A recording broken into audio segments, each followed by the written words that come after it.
morning as the country votes in the second phase of the Lok Sabha elections. The Supreme Court has given a nod of approval to electronic voting machines or EVMs. The two-judge bench rejected the petition seeking 100% verification of votes cast on EVMs using the VVPAT or voter verifiable paper audit trail. The court did, however, pass two directions to the Election Commission. The first, that after completing loading of symbols into the machine, the symbol unit or symbol loading unit rather should be sealed and stored for a period of at least 45 days. The second was that the memory of the EVM microcontroller, the burnt memory of the EVM microcontroller, must be checked by a team of engineers after results are declared if a candidate makes such request. Let's take a look at what Prashant Bhushan, the petitioner, had to say after the order. The court has not accepted our demands, but has directed the Election Commission to examine that if barcodes can be put on the ballot on the VVPAT slips, so that the VVPAT slips can be mechanically counted by a counting machine. Also, secondly, they have said that the symbol loading unit, which loads the symbol constituency by constituency, should be sealed and kept available for at least 45 days after the election. Thirdly, they have said that every candidate who comes second or third can make a demand for examining the burnt memory of the EVM, and a technical expert team of the Election Commission will have to examine that, but the cost of that will have to be paid by the candidate.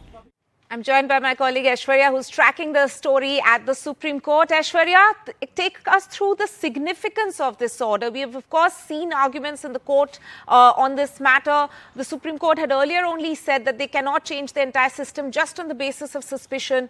Today, essentially coming out and backing the EVM system, and also at the same time telling the Election Commission to explore any avenues to bolster the system further. Well, certainly big relief for the Election Commission of India as the entire country in different states, different parts of this country is voting on the second phase of Lok Sabha elections. Certainly, the Supreme Court had the concurrent judgment.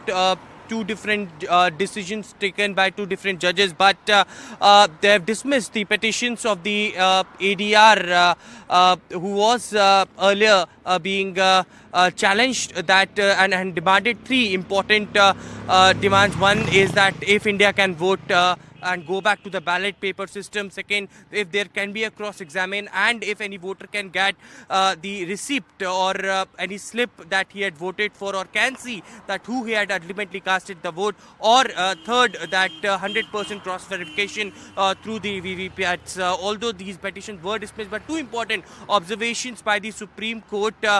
Number one, the SLU should be kept sealed for at least 45 days. Now, this clearly means that any candidate can file an election plea within a 30 days of time period. That was mentioned in the Representation of People Act, and therefore the reason perhaps the Supreme Court has stated that at least keep it for 45 days, so that if any plea comes from the side of the candidate, then they can reach out to the registrar and they can open big. Second big observations and directions given by the Supreme Court is regarding the request, if made by any candidate who has come second or third, then a team of engineers can look at the microcontroller chip and can reopen it. So certainly big important developments. Although politically as well, this has been charged up. Prime Minister Narendra Modi clearly had stated that India will not go back to the era of ballot papers, and EVM had been backed by Supreme Court as well, to which the Congress party and opposition parties clearly had stated that it is VVPATs who they will be advocating more in the upcoming days as well.